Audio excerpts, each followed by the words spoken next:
In the last video, the first half of this lecture, I talked about the emerging of the early fabless companies. Technically speaking, marked the deverticalization of the semiconductor industry, but the semiconductor industry wasn't truly deverticalized, as the IDMs were still the effective rulers of the industry, and those IDMs' business model, the business model of vertical integration, was still the go-to business model across the entire semiconductor industry.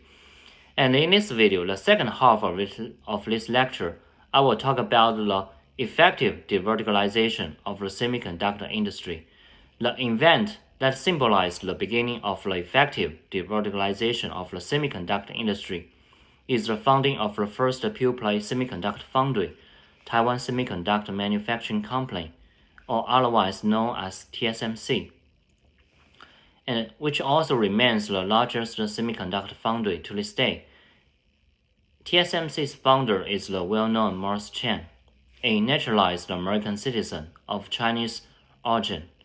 But it should be emphasized that the original idea of launching this semiconductor company in Taiwan, the original idea of launching TSMC, comes from the local government in Taiwan, Mr. Li Guoding, a minister in the local government in Taiwan at the time, also a key figure in the island's financial reforms, and even hailed by some as Taiwan's godfather of technology, proposed to set up a new semiconductor company in Taiwan to promote the semiconductor industry in Taiwan. And so Mr. Li tapped Morris, who was already in Taiwan at the time, overseeing industrial technology research institutes' bench-to-business effort to start such a new semiconductor company for Taiwan. Regarding the nature of such a new semiconductor company in Taiwan, Mr. Li and the local government in Taiwan were thinking about a semiconductor company like the conventional IDMs.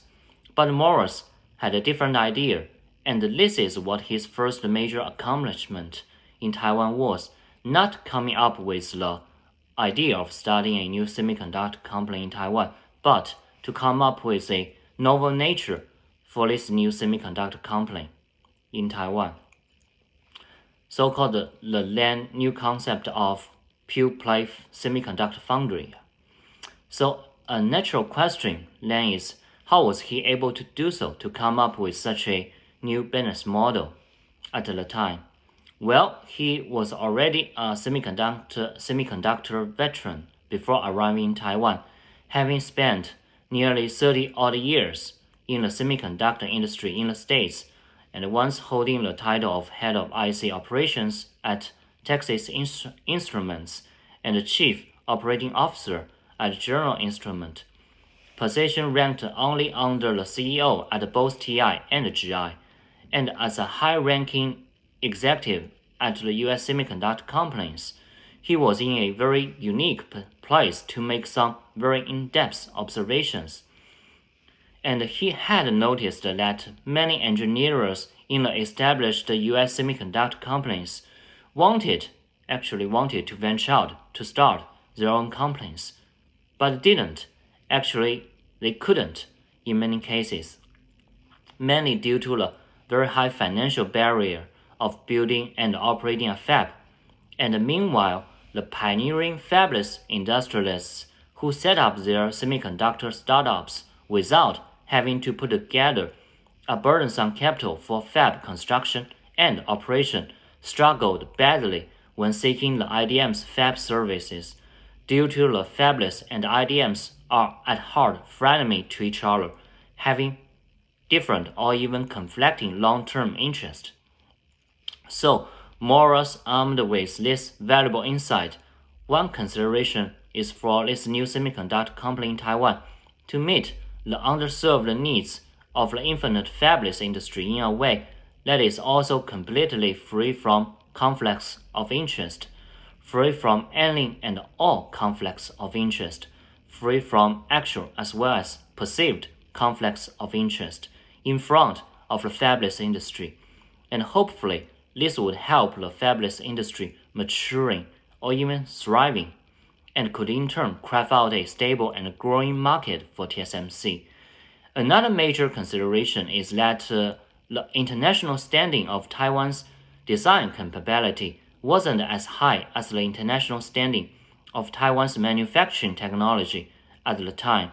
The cutting-edge process technology in Taiwan was perhaps 2 to 3 generations behind the most advanced node back then, but the IC design ability in Taiwan lagged even further behind the world leaders at the time. So this new semiconductor company in Taiwan better avoid the weakness in IC design in the island, and taking advantage of the, relatively speaking, potential advantage, the potential strengths in manufacturing technology the island had to offer at the time, and his answer to those two considerations was to set up TSMC as a dedicated silicon foundry that specializes in IC fabrication and exclude itself from upstream IC product design activity and downstream IC product sales and marketing activity as well. That was largely how Morris came up with the concept of pure-play semiconductor foundry. It was a novel business model that would give birth to a new business at the time, but whether this new business did have a good market like he had hoped for is the billion-dollar question. And TSMC did turn out to be the first of its kind, the world's first pure-play foundry. And in retrospect, the fabless industry indeed blossomed because of TSMC's existence, as the fabless realized that with TSMC coming online, they then had a dependable semiconductor maker to request fab service. At the beginning, the fabless didn't find TSMC desirable to outsource the manufacturing to. They preferred to continue to contract the IDMs for manufacturing, perhaps a bit ironically. And the TSMC, not receiving any orders from the fabless in its earliest days, was actually filling its fabs with the orders placed by some IDMs, essentially taking care of some production tasks which the IDMs didn't want to take on themselves, such as those production tasks which they deemed to be too low margin to do themselves. But fortunately for the fabless and the TSMC, the fabless eventually came around just a few years after TSMC became operational. That a dedicated foundry like TSMC is the ultimately reliable chip maker to outsource fabrication to, and the fabless foundry bond has been strong ever since. There was perhaps maybe 50-some fabless companies at the time of TSMC's founding, and a decade or two later, there was over 500 fabless companies, and the sales the fabless industry represented increased it by more than 100-fold during the 20-year period, and went from accounting for less than 1% of the whole semiconductor industry at the time of TSMC's founding to roughly 20% of the whole semiconductor industry. More importantly, the fabless industry contributed mainly, if not most, if not almost all of the technical innovations regarding IC architecture design that the whole semiconductor industry generated during the same period.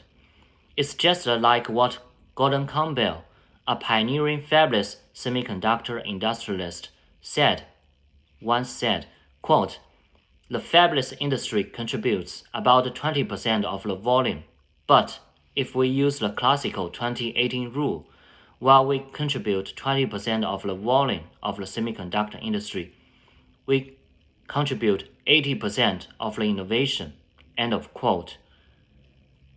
And those primary innovations led to still more secondary innovations in all the IC application-intensive industries, such as the consumer electronic industries, the automotive industries, among many other industries.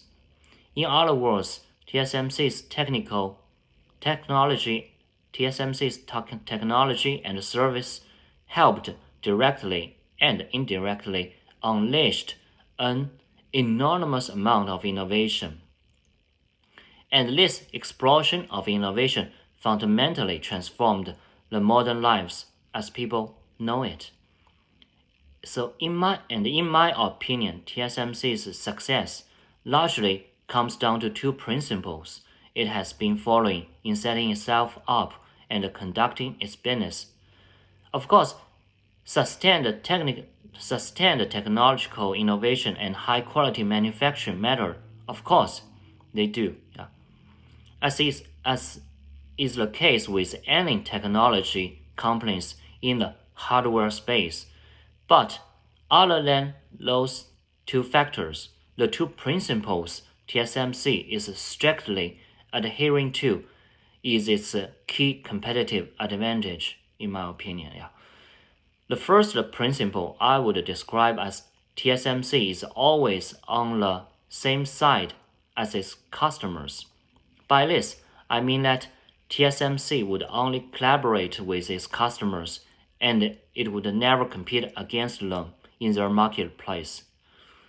And the other principle is that TSMC maintain its independence from all of its customers.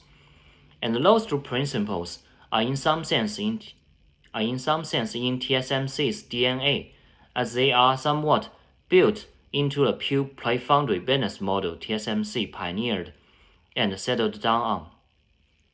And how is that? Well, a business model, in my opinion, defines what the nature of a company is, and also the nature of what the nature of a company is not. A pure foundry like TSMC is per se a semiconductor platform company that enables other semiconductor companies to create their products on its platform. At the same time, a foundry like TSMC is not a semiconductor product company, and it wouldn't make any products on and off its own. So naturally, TSMC is collaborating with its customers without ever competing against them in their marketplaces, as TSMC doesn't market and sell any IC products to end users. This is also reflected by the fact that TSMC's customer base was totally different from all other semiconductor companies at the time of TSMC's inception. Back in the days when TSMC first started, all the semiconductor companies, IDMs or fabless, were mainly getting their business from the computer makers, the phone makers, those consumer electronics companies, by selling chips to those companies. But TSMC was trying to win business from other semiconductor companies by making other semiconductor companies chips for them and then let them sell to the end users themselves. This new group of target customers also signifies that the start of TSMC is not only the start of a new semiconductor company, but also the start of a new business, the start of a new market, a niche market at first, a sizable market today. And the second principle, TSMC is an independent foundry that maintains its independence from all of its customers. This allows TSMC to be viewed as to be even more trustworthy when coupled with the first principle in the eyes of customers. How? Well, TSMC is not a competitor to any of its customers, but there are plenty of rivalries ongoing among its numerous customers. TSMC staying independent in front of all of its customers is a statement that is also neutral to all of them, and thus would engage in neither picking winners nor rescuing losers. Essentially, this led TSMC to be the Switzerland of semiconductor industry, that everyone in the industry can be comfortable purchasing silicon wafer from. Hence, those two principles together, which resulted naturally, in a sense, from TSMC's business model really enabled TSMC to be not only a mere supplier to its customers, but also a trusted partner to all of its customers. This partnership has unleashed all sorts of technical innovations in the fabless industry and promoted its prosperity. As of today, if we look at the landscape of the global semiconductor industry, Samsung and Intel are practically the only two IDMs left in the semiconductor industry. Most semiconductor companies nowadays are fabless or fab-light, a number less in the hundreds, if not over 1,000, including big chip makers like Qualcomm and Nvidia, and household names like Apple, Amazon, Facebook, and Microsoft, and 15 to 20 foundries. The majority of those foundries are pure-play foundries. A minority of them are IDM foundries. As with TSMC's business gained traction, other pure-play foundries also followed TSMC's footsteps and opened for business, such as Semiconductor Manufacturing International Corporation of mainland China. Even other established semiconductor companies, the IDMs, also followed suit and choose to participate in the foundry business, sometimes by converting themselves into a pure-play foundry, such as in the case of Global Foundries, which was spun out of AMD as a pure-play foundry, while the original AMD went completely fabless. The leading IDMs, Samsung and Intel, both started to offer foundry services too. Samsung even set up a standalone division to label itself a pure-play foundry provider. A claim sounds far-fetched, since Samsung as a chip maker is still very much an IDM, while Intel in recent years has somewhat fallen behind TSMC in developing advanced process technology for logical chip and microprocessor manufacturing, and it is reportedly considering outsourcing some of its flagship products to TSMC for fabrication, essentially giving it a footprint in all three business models: vertical integration, foundry, and fabless. Intel's sitting CEO Bob Swan commented that this would give Intel greater flexibility. Many insiders in the industry disagree with him on the implication of Intel's new hybrid business model, but nevertheless, it's a very interesting development. Hence, all in all, the landscape of the world's semiconductor industry today is earthly deverticalized. The industry is home to a very small number of IDMs, a relatively moderate number of foundries, taking both pure-play foundries and IDM foundries into account, and a very large number of fabless, in stark contrast to the world's semiconductor landscape 3 decades ago, a time when the industry literally only housed one type of companies, the IDMs, and one business model, the vertical integration, and the deverticalization of the semiconductor industry, all comes down to, in just one sentence, in my opinion,